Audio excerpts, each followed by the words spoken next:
আমার কোরআন নিয়ে একটা কোশ্চেন ছিল, যদি অনুমতি দেন। হ্যাঁ, বলেন। কোরআনে তো মাঝে মাঝে কিছু সঠিক ভবিষ্যদ্বাণীও পাওয়া যায়, যেমন সূরা রোমের আয়াত 1 থেকে 3 মনে হয়, যে রোমরা যে একটা আহ, একটা ভবিষ্যৎবাণী আমাকে বলেন, যে ভবিষ্যৎবাণীটা আ সাধারণ মানুষ এমনিতে বুঝতে পারত না। কিন্তু শুধুমাত্র কোরআন থেকে এটা জানা গেছে। এই যে অমুককে যুদ্ধে হারাবে, তমুককে যুদ্ধে হারাবে এগুলো তো অনেক দেশে অনেকভাবে বলা হয়েছে। অনেক ধর্মগ্রন্থতেই এই ধরনের কাহিনী বলা আছে যে একদিন অমুকরা অমুক দেশকে হারাবে। এটা তো সব জায়গাতেই বলা হয়েছে। এরকমের না। এমন একটা জিনিস বলেন, ভাষা কথা না। এমন একটা জিনিস বলেন যে জিনিসটা স্পেসিফাই করে বলেন যে এই আয়াতে এই জিনিসটা বলা হয়েছে, এটা পরবর্তীতে ঘটেছে। আমি তো দেখেছি কোরআনে যেই বার্তাগুলা বলা আছে অনেকগুলাই ভুল প্রমাণিত হয়েছে। কিন্তু ভাই অনেক বিজ্ঞানময় আয়াতও তো রয়েছে, যেটা শুনি একটা মুমিনদের কাছ একটা থেকে। উদাহরণ দেন যেই বিজ্ঞানটা এর আগে কেউ জানতো না, কোরআনেই ১ম বার বলা হয়েছে। এমন একটা উদাহরণ দেন যেটা কোরআনে স্পষ্টভাবে আছে, কোনো ভাষা কথা না। মানে ধরেন যে আ আ আপনি আপনি কি বুঝেছেন ওই কোরআনের আয়াতটা থেকে আপনি কি বুঝেছেন সেটা না। মানে হয়তো এখানে কলা বলা আছে, আপনি কলা থেকে বিগ ব্যাং বুঝে ফেলছেন। হ্যাঁ? এটা আপনার বুঝ। আপনার বুঝটা আমি বুঝতে চাচ্ছি না। কোরআনে স্পেসিফাই করে বলা আছে এরকম একটা জিনিস আমাকে দেখান তো একটু তাহলে। ভাইয়া একটু সময় লাগবে, আমাকে 1 মিনিট দিতে পারবেন? ১ মিনিট কেন? অনেক মিনিট দিতে পারবো। কিন্তু দেখায় যেতে হবে। আর যদি দেখাতে না পারেন তাহলে কি হবে সেটা আগে একটু বলে নেন। যদি এমন কিছু দেখাতে না পারেন তাহলে কি হবে সেটা আগে একটু বলেন। তারপর আপনাকে আমি ১ মিনিট না ৫ মিনিট দিচ্ছি। ভাইয়া আপনি বলেন। হ্যাঁ। তাহলে আপনি বলবেন যে এই যে আ এই কোরআনের ভিতরে যে বিজ্ঞান এগুলা যে আপনারা বলেন, এগুলো অত্যন্ত নোংরা কথা বলেন, বাজে কথা বলেন, মিথ্যা কথা বলেন, বানায় বলেন। এগুলো আপনি স্বীকার করে যাবেন। ঠিক আছে? যদি দেখাতে না পারেন। ঠিক আছে? হয়তো ভাই আজ দেখাতে পারবো না, কিন্তু মানে খুঁজলে হয়তো পাওয়া যাবে। না, আপনারই দেখাতে হবে তো। আপনি না দেখাতে পারলে আরেকজন যে দেখাচ্ছে সেটার সত্যতা কতটুকু সেটা আপনি কিভাবে বুঝলেন? আপনি যাচাই করেন নাই? আরেকজন দেখাতে পারবে, সে দেখাতে পারবে সেটা তো আপনার কোনো কথা না। এটা তার কথা। তার আসতে হবে সেটা নিয়ে কথা বলতে হলে। আপনি দেখাতে পারবেন কিনা? আপনার সাথে তো আমি কথা বলছি। আরেকজনের সাথে তো কথা বলছি না, তাই না? জি ভাইয়া, একটু সময়, 1 সেকেন্ড। না, আপনি এটা আগে বলেন। ১ মিনিট তো দিচ্ছি আপনাকে। কিন্তু আগে একটু বলে নিন যে আপনি যদি এটা দেখাতে না পারেন তাহলে আপনি এখানে বলবেন, সবার সামনে বলবেন যে কোরআনের ভিতরে কোনো বৈজ্ঞানিক কথাবার্তা, কোনো ভবিষ্যৎবাণী নাই। এগুলা আমি এসে মিথ্যা কথা বলেছি, বানিয়ে বলেছি আমার ধর্মকে মানে সত্য প্রমাণ করার জন্য ইচ্ছাকৃতভাবে মিথ্যা কথা বলেছি। এই কথাটা আপনি স্বীকার করে যাবেন যদি দেখাতে না পারেন। ঠিক আছে? ভবঘুরে ভাইয়া বলেন। সূরা ১১ আয়াত না, আগে এটা ৬৭। বলে নেন। আগে এটা বলে নেন যে আপনি আ এই কাজটা করবেন যদি দেখাতে না পারেন তখন। ঠিক আছে? এটা তো ভাই মুশকিল হয়ে যায় একটু। কেন মুশকিল হয়ে যায় কেন? আ আপনি যদি দেখাতে না পারেন তাহলে তো আপনি দেখাতে পারছেন না। বা আপনার কি সেই কনফিডেন্স টা নাই যে আপনি দেখাতে পারবেন কি পারবেন না? আ আত্মবিশ্বাস নাই? দেখাতে মানে আপনি নিজেই জানেন যে এটা দেখাইতে আপনি পারবেন না। এই কারণে গাইগুই করতেছেন। আ কোরআন আহ ভাই আমি মানে তো ভাই আপনার কোরআন ওটা তো দেখবোই তো। কোরআনের আয়াতটা দেখবো এবং আপনি কি বিজ্ঞান আছে সেটাও আমি দেখব তো। অসুবিধা নেই। আমি দেখব তো, অসুবিধা নেই। আপনি কোরআনের আয়াত বলবেন, আমরা বের করব, খুঁজে দেখব কি আছে। কোন সমস্যা নেই। কিন্তু আপনি যদি কোরআনে এরকম কোন বৈজ্ঞানিক তথ্য দেখাতে না পারেন, তখন কি হবে সেটা একটু বলে তারপরে আপনি দেখান। বলেন যে আপনি যদি দেখাতে না পারেন তাহলে বলবেন যে কোরআন নিয়ে আমি আসলে মিথ্যা কথা বলছি, বানায় বলছি। ইসলামকে জেতাবার জন্য আমি বানায় কথা বলছি। এটা আপনি স্বীকার করবেন। ঠিক আছে? সেক্ষেত্রে ভাই একটা জিনিস প্রমাণ হবে যে কোরআন বিজ্ঞানের বিষয় না, হেদায়েতের বিষয়ে কথা বলে। তাহলে তো আপনি বিজ্ঞানের বিষয় নিয়ে আসলেন কেন তাহলে? যে আপনি যখন দেখবেন যে মানে হচ্ছে না আপনার মানে আপনি যেই কাজটা করতে আসছিলেন, যে চালাকিটা করতে আসছিলেন সেটা ফুলফিল হচ্ছে না। তখন আবার বলবেন যে, "না। কোরআন তো বিজ্ঞানের বই না, কোরআন তো হেদায়েতের বই ভাই। এ কোরআনের ভিতরে বিজ্ঞান নাই তো ভাই। বিজ্ঞানের দরকারও নেই।" মানে আগেই চালাকি, আগেই মানে রাস্তা তৈরি করে রাখছেন পালানোর। মানে পেছনের দরজা আগেই খুইলা রাখছেন যে এই ধরা খাইলে এদিক দিয়ে পালামু। ভাই এটারে কি বলে জানেন ভাই? বাবুঘরে ভাই এটারে বলে পিছনের দরজাটা আগে থেকে রেডি করে রাখা। যে যদি ধরা খাই তাহলে এদিক দিয়ে দৌড় দিমু। হুম, বুঝতে পেরেছেন ভাই? বাবুঘরে ভাই আপনার তো কথা শুনে মনে হচ্ছে না আপনার সেই কনফিডেন্স আছে। আলোচনা না করার ভাই মতো আছে। কনফিডেন্স আপনার নাই। তাহলে আপনি পেছনের দরজা আগেই খুলে রাখতেছেন কেন? যদি আপনি দেখাইতে না পারেন তখন আপনি আবার বলবেন, "না ভাই, কোরআন তো বিজ্ঞানের বই না।" যখন দেখা দেখা যাবে সব দিক থেকে ধরা, কোরআনের ভিতরে উদ্ভট অযৌক্তিক কথাবার্তা বলা আছে। আমি দেখাবো, অবশ্যই দেখাবো আপনাকে। তখন আপনি বলবেন, "না ভাই, কোরআনকে তো বিজ্ঞান খুঁজলে হবে না। কোরআনে তো বিজ্ঞান খুঁজলে হবে না। কোরআন তো হচ্ছে বিজ্ঞানের বই না। কোরআন হচ্ছে হেদায়েতের বই।" মানে চামবাজিটা আগেই ঠিক করে রাখছেন। ওই সময় কি চামবাজিটা করবেন, কি চাপাবাজিটা করবেন, কি তেনাবাজিটা করবেন, কি গোঁজামিলটা দিবেন এটা আগে থেকে ঠিক করে রাখছেন নাকি? না ভাই সেরকম কিছু ভেবে তো আসেনি। মানে হঠাৎই প্রবেশ করা। কিন্তু আমার তো মনে হচ্ছে যে আপনি তো আগে থেকে আপনি তো এখনো আলোচনাতে যাই নাই। আপনি হয়তো আপনার কাছে যদি এরকম শক্তিশালী প্রমাণ থাকে, তাহলে আমি অবশ্যই মেনে নিব। যদি যুক্তি দিয়ে দেখাতে পারেন আমাকে অবশ্যই মেনে নেব। কিন্তু আপনার কথা শুনে মনে হচ্ছে আপনি আগে দেখানোর চেষ্টা করবেন। যেই দেখবেন ফাইসা গেছেন, তখন কি করবেন? না ভাই কোরআন তো হচ্ছে গিয়ে হেদায়েতের বই। এটা তো বিজ্ঞানের বই না ভাই। এই যে চালাকিটা আপনি করবেন আগে থেকে ঠিক করে রাখছেন আপনি। না ভাইয়া মানে এরকম কিছু ঠিক করিনি। প্রমাণ দেওয়ার জন্যই এই তো যে আসলাম। এইমাত্র তো আপনি বললেন, এইমাত্র বললেন যে যদি প্রমাণ করতে না পারি, বিজ্ঞান আছে প্রমাণ করতে না পারি, তাইলে প্রমাণ হবে যে কোরআন তো হিদায়াতের বই। এই কথাটার দ্বারাই তো এটাই তো মিন করে যে আপনি আগে থেকে পিছনের রাস্তা মানে ঠিক করে রাখছেন যে এই জায়গায় ধরা খাইলে ওদিক দিয়ে পলামু। এটাকেই তো বলে পেছনের রাস্তা ঠিক করে রাখা। হ্যাঁ? ব্যাকডোর ওপেন করে রাখছেন আপনি। যে এদিক দিয়ে চেষ্টা করব ঢুকতে কিন্তু যদি ধরাটা খাই, পুলিশে যদি ধরে ফেলে, তখন এই পিছনের রাস্তাটা খুইলা রাখলাম এদিক দিয়ে দৌড় দিমু।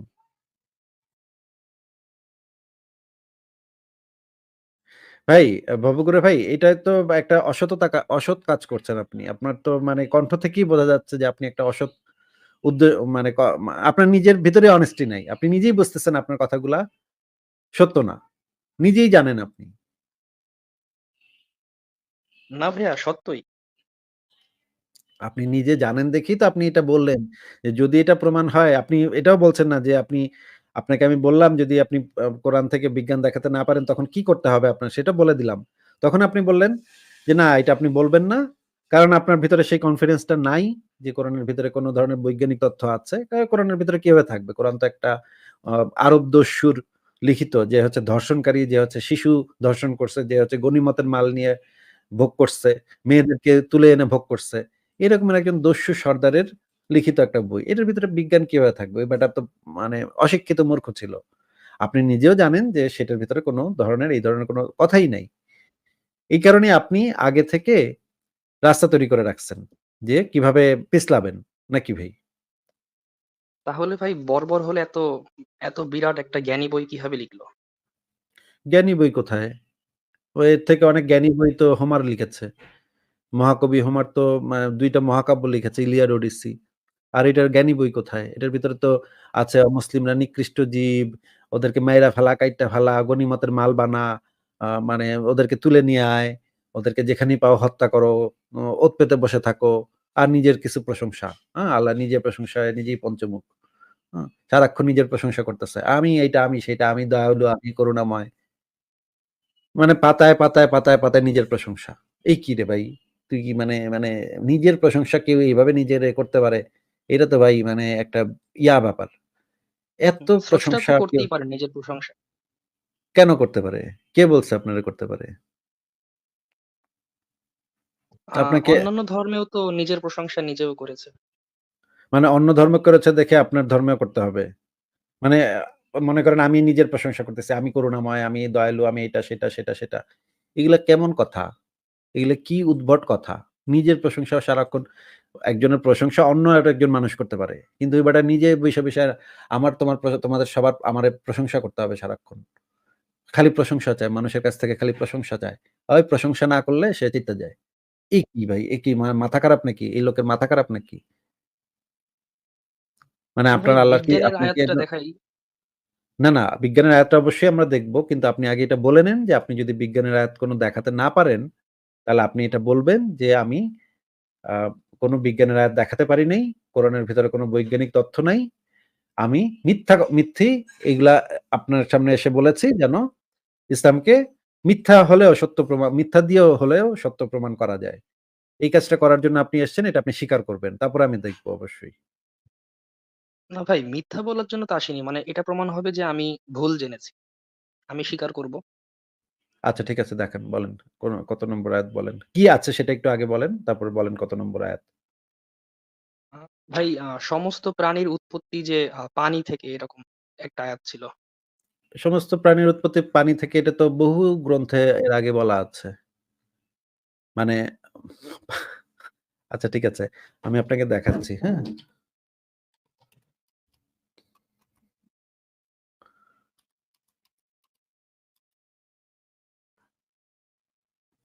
আ ১ম এ আমরা দেখি যে এই বিষয়ে অন্যান্য গ্রন্থে কি লেখা আছে সেটা একটু দেখি। এটা কি স্ক্রিনে দেখা যাচ্ছে ভাই? হ্যাঁ ভাইয়া, কিন্তু একটু ছোট। আচ্ছা, একটু অপেক্ষা করেন। হ্যাঁ, হ্যাঁ, ঠিক আছে। এবার দেখা যাচ্ছে? জি, জি, দেখা যাচ্ছে। আচ্ছা এখানে এটা হচ্ছে বইটার নাম হচ্ছে আ দার্শনিক প্রবন্ধাবলী, তত্ত্ব ও বিশ্লেষণ। প্রকাশক হচ্ছে বাংলা একাডেমি। লেখক হচ্ছে মোহাম্মদ আব্দুল হালিম। মে ২০০৩ সালে লিখিত বইটা। এই বইটার ভিতরে যে জিনিসটা বলা আছে যে থেলিসের পানিতত্ত্ব। থেলিস কে এটা জানেন আপনি? গ্রিসের একজন তৎকালীন বিজ্ঞানী হয়তোবা। হ্যাঁ, দার্শনিক বিজ্ঞানী। দার্শনিক। উনি মোহাম্মদের অনেক আগে মারা গেছে। এটা তো জানেন যে মোহাম্মদের অনেক আগে সে মরে গেছে। এটা জানেন? হ্যাঁ, হ্যাঁ। আচ্ছা। এই থেলিস একটা পানিতত্ত্ব দিয়েছিল বা ওইটাকে বলা হয় থেলিসের ওয়াটার ফিলোসফি।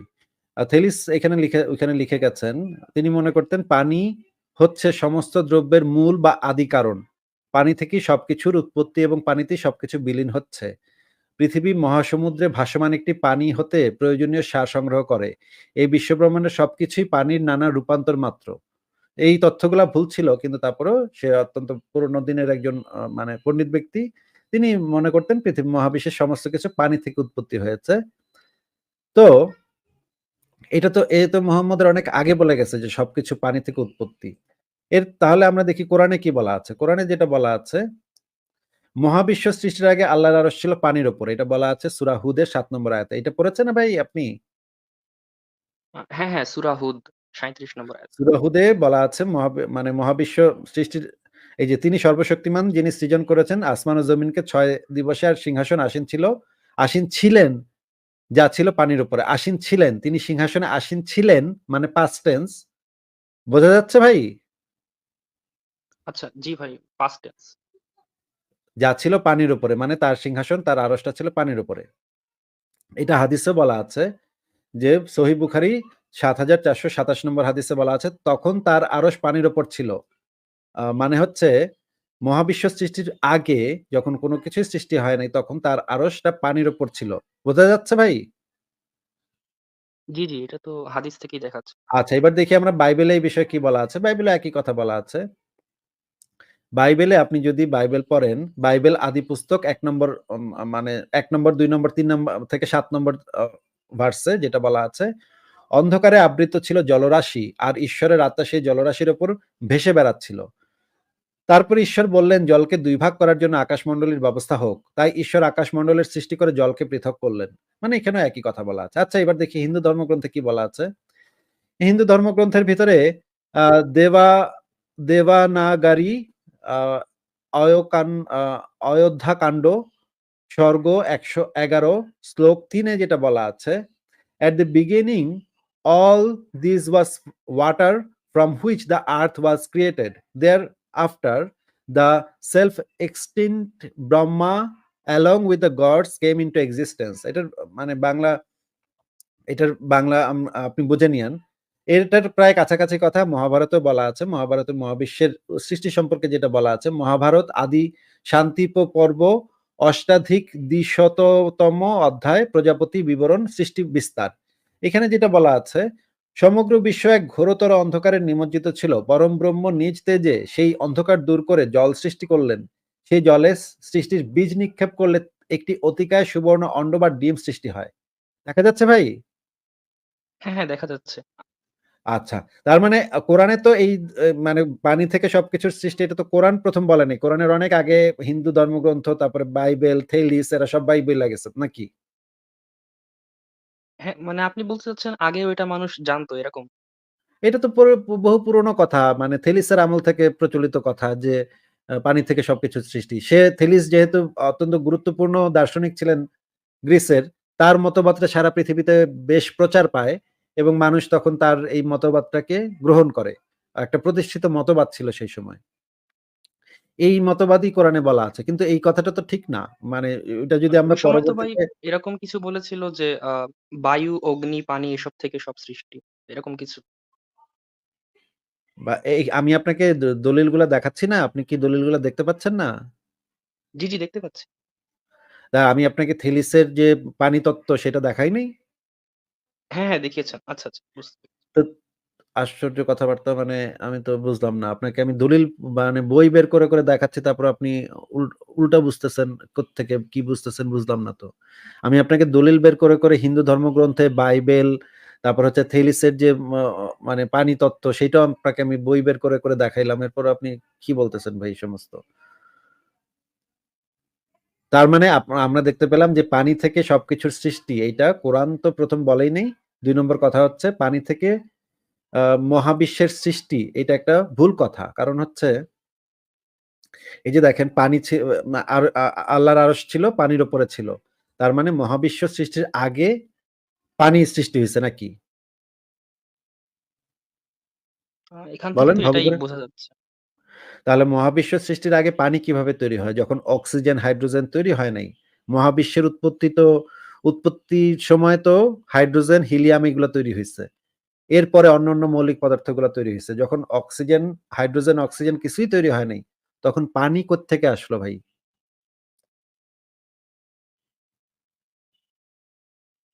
হতেও পারে আগে থেকে তৈরি ছিল।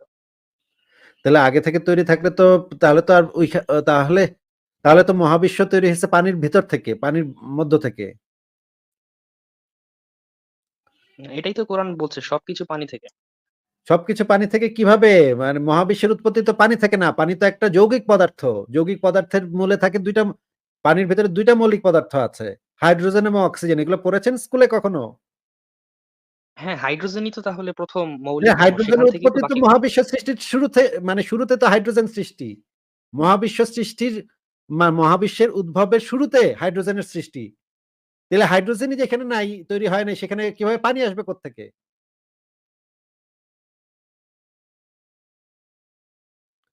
মহাবিশ্ব যখন মানে উদ্ভব ঘটে সেই সময়টাতে হাইড্রোজেনের সৃষ্টি এটা জানেন? জি, জি, জানি। তাহলে মহাবিশ্ব সৃষ্টির আগে পানি কোত্থেকে আসবে? আশ্চর্য!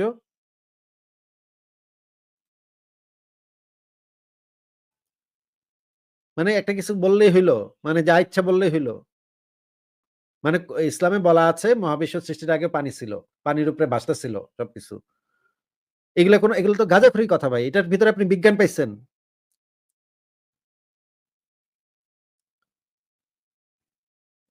বলেন এটার ভিতরে বিজ্ঞান খুঁজে পেয়েছেন আপনি নাকি? আ হয়তো ভাই এটাই পাইনি কিন্তু অন্য একটা আয়াতে পেতেও পারি। না এই যে আয়াতটা নিয়ে কথা বলছেন সেই আয়াতটা নিয়ে কথা বলেন। এখানে তো ভাই ক্লিয়ার যে মানে এর আগেও মানুষেরা হয়তোবা এটা জানতো। আ যেটা বোঝা যাচ্ছে আরকি দলিল দেখে। তো এর আগে থেকে মানুষ জানতো যে মানে এগুলা তো নানা ধরনের কল্পকাহিনীও ছিল। এই যে হিন্দু ধর্মে যেগুলা বলা আছে সেগুলো তো কল্পকাহিনী, জাস্ট কল্পকাহিনী। আর বাইবেলে যেটা বলা আছে সেটাও তো কল্পকাহিনী। কিন্তু বাইবেলের কথা এবং ইসলামের কথা তো একই। এই যে বাইবেলেও যেটা বলা আছে ঈশ্বরের আত্মা সেই জলরাশির উপর দিয়ে ভেসে বেড়াচ্ছিল। কোরআনেও বলা আছে যে তার সিংহাসন আসীন ছিল তিনি সিংহাসনে আসীন ছিলেন যা ছিল পানির উপরে। মানে এক্সাক্টলি সিমিলার কথা। নাকি? মোটামুটি একই কথা। এবং হিন্দু ধর্মেও একই কথা বলা। এই যে পরম ব্রহ্ম নিজ তেজে সেই অন্ধকার দূর করে জল সৃষ্টি করলেন।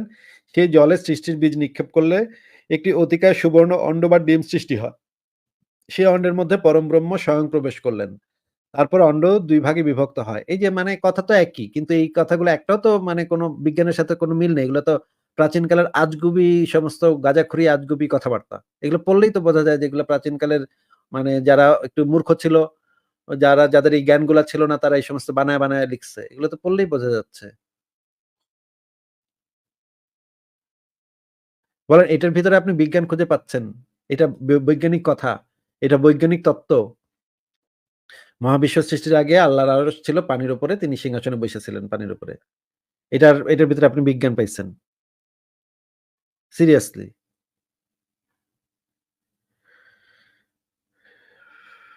আচ্ছা ভাই, আমার কাছে হয়তোবা মিথ্যাচার করা হয়েছিল। মানে আমি অত ভালো করে জানি না বিষয়টা। আমি জাস্ট একটু জিজ্ঞেস করতে আসছিলাম। আচ্ছা আর কোন কি আছে? এটা তো ঠিক আছে। এটা না হয় আপনারটা মানে হইল। আর কোন কি আছে কোরআনের ভিতরে বিজ্ঞান? আর কিছু পেয়েছেন? দেখান তাহলে। ভাই ১০ সেকেন্ড। আচ্ছা ঠিক আছে ১০ সেকেন্ড নেন। কিন্তু এবার একটু ভালো আয়াত দিয়েন, হ্যাঁ? এত সহজে মানে শক্তিশালী একটা পয়েন্ট দিয়েন। ঠিক আছে? হ্যাঁ ভাইয়া, পেয়েছি। হ্যাঁ, বলেন কত নম্বর? আ সূরা নূর আয়াত ৪৩। একটু বলেন আগে এখানে কি বলা আছে? তুমি কি দেখো না আল্লাহ মেঘমালাকে সঞ্চালিত করেন, অতঃপর তাদের একত্রিত করেন ও পুঞ্জীভূত করেন। তুমি কি দেখতে পাও অতঃপর তা থেকে নির্গত হয়ে বারিধারা। আকাশস্থিত মেঘ থেকে তিনি বর্ষণ করেন শিলা এবং এ দ্বারা তিনি যাকে ইচ্ছা আঘাত করেন। মেঘের বিদ্যুৎ ঝলক দৃষ্টিশক্তি কেড়ে নেয়। তো এটার ভিতরে কি বিজ্ঞান? এটা তো মানে যেকোনো মানুষ মানে যার চোখ আছে সে দেখলেই তো দেখবে যে মেঘ থেকে মেঘ আ হলে বৃষ্টি হয়। মেঘ বেড়ে গেলে আকাশে মেঘের পরিমাণ যদি বেড়ে যায় তখন বৃষ্টি হয়। এটা তো যেকোনো সাধারণ মানুষই একটা পাগল রাস্তাঘাটের একটা মাথা নষ্ট পাগলও তো উপরের দিকে তাকালে মেঘ দেখলে বুঝবে যে এখানে বৃষ্টি হবে। ভাই আপনি কোরআন না পড়লে কি এটা জানতে পারতেন না? মানে বিষয়টা তো বিজ্ঞানসম্মত। মানে বিজ্ঞানসম্মত মানেটা বুঝলাম না তো। মনে করেন আমি একটা কাগজে লিখলাম যে অনেক খাওয়া-দাওয়া করলে আর ক্ষুধা লাগে না। অনেক খাইলে ক্ষুধা লাগে না ভাই। অনেক খাইছি আজকে এজন্য আর ক্ষুধা লাগতেছে না। এই কথাটা কি একটা বৈজ্ঞানিক কথা? হ্যাঁ, এটাও বৈজ্ঞানিক কথা। মানে খেলে তো আর খিদে মানে লাগবে না। মানে এই কথাটা যদি ৫০০ বছর পর কেউ একটা মানে উদ্ধার করে আমার এই কথাটা একটা কাগজে লিখছিলাম আমি। সে কি ভাববে? বাপরে বাপ! আসিফ মহিউদ্দিন তো কি একটা বৈজ্ঞানিক কথা লিখা গেছে। এটা তো নোবেল পুরস্কার দেওয়া উচিত ছিল। খাইলে খিদা লাগে না, অনেক খাইলে খিদা লাগে না। সাংঘাতিক তো ভাই। কি বিজ্ঞান, কি বিজ্ঞান, কি বিজ্ঞান। এটা বলবে? বা ধরেন আমি ঘুমাইলে চোখে দেখি না। আমি লিখলাম একটা কাগজে আমি ঘুমাইলে চোখে দেখি না। হ্যাঁ? খালি স্বপ্ন দেখি মাঝে, মাঝে কিন্তু ঘুমাইলে আর চোখে দেখন যায় না। এই কথাটা তো যেকোনো একজন পাগলেও বুঝে নাকি? ভবঘুরে ভাই? আ হ্যাঁ, বুঝে অনেকে। খাইলে ক্ষুধা লাগে না, ঘুমাইলে চক্ষে দেখি না। এই কথাটা জানার জন্য তো আমার আল্লাহর কাছ থেকে আয়াতের দরকার নেই। আয়াতের দরকার আছে এটার জন্য?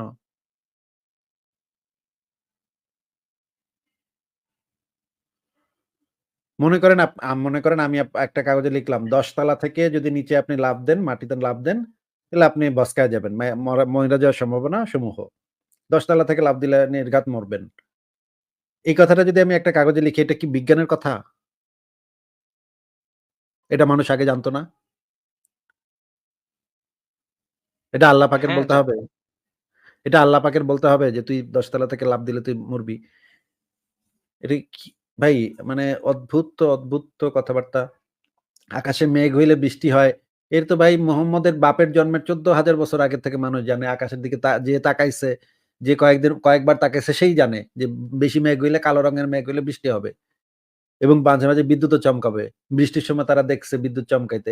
তারা হাজার, হাজার মানুষ লক্ষ, লক্ষ সারা পৃথিবীর সব মানুষ এটা জানে। যারা হচ্ছে আকাশের দিকে ২-৪ বার তাকাইছে তারাই জানে। এটা কোরআনের বৈজ্ঞানিক মিরাকল। ভাই সিরিয়াসলি আপনি কোন ক্লাসে পড়েন বলেন তো ভবে ঘুরে? আপনি কি স্কুলে পড়েন নাকি চলে গেছে? দেখেন মানে, মানে কি এটা? মানে এটা কোনো এত মানুষ এত হয়, এত মানে আচ্ছা এই ছেলের জন্য এইটাই আমার কাছে আমার বলার আছে দেখেন। লক্ষ্মী সোনা জাদুর কণা টুনটুনি ঝুনঝুনি। মানে অদ্ভুত ব্যাপার, অদ্ভুত ব্যাপার। অদ্ভুত ব্যাপার যে মেঘ হয়, আকাশে মেঘ হয়, ২ টা মেঘ আবার ঘষাঘষি লাগে। তখন আবার বৃষ্টি হয়, আবার ওই বিদ্যুৎ চমকায়। এটা কোরআনে লেখা আছে, এটা একটা বৈজ্ঞানিক তথ্য। সিরিয়াসলি আপনারা চিন্তা করছেন মানুষ কতটা উজবুক হইলে মানে কিছু বলার নাই, কিচ্ছু বলার নাই। ধর্ম মাত্রই যে নির্বুদ্ধিতা সেটার একটা জ্বলন্ত প্রমাণ।